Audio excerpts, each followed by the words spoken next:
We've been told that we can make immediate improvements in air traffic aviation emissions through better air traffic management procedures.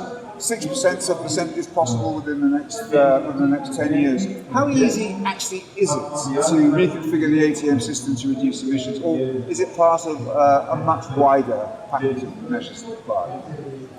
Many questions, difficult to answer, but I would say the first thing you need is the buy-in of the people, and this I can assure you that when it comes to the actors I'm dealing with, there is a buy-in from the NSPs, also from the airliners, from the politics to tackle the issue. I think there is an awareness, and I think it's more than a buy-in, it's also a responsibility and a must. I have also to admit that we do already a lot, and that maybe sometimes the perception, how we are perceived, is less good.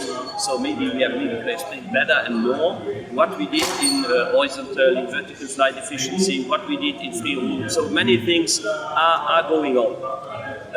I would not put too much importance on 6 or 7 or 5%, because depending on your ANSP, depending on your operations, are you close to the ground, are you maybe upper airspace, so you can do maybe more or less. So I think what is important is that everybody does his utmost.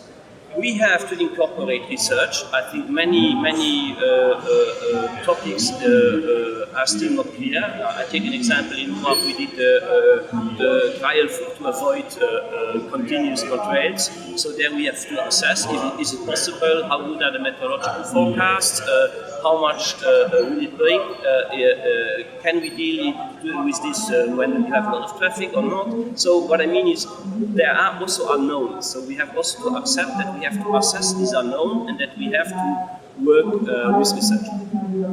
Do we have the data that we need to understand how to improve environmental performance measurement?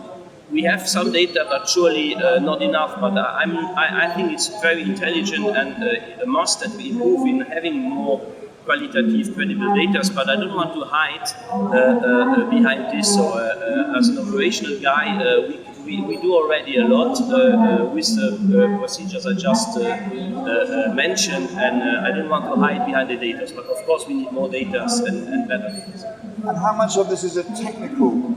How much of the environmental challenge is a technical solution, and how much of it is an institutional or industrial challenge? Yeah, technical challenges, you see it with development of synthetic fuels, of other solutions. So there is a way, but this way takes time and is also very costly.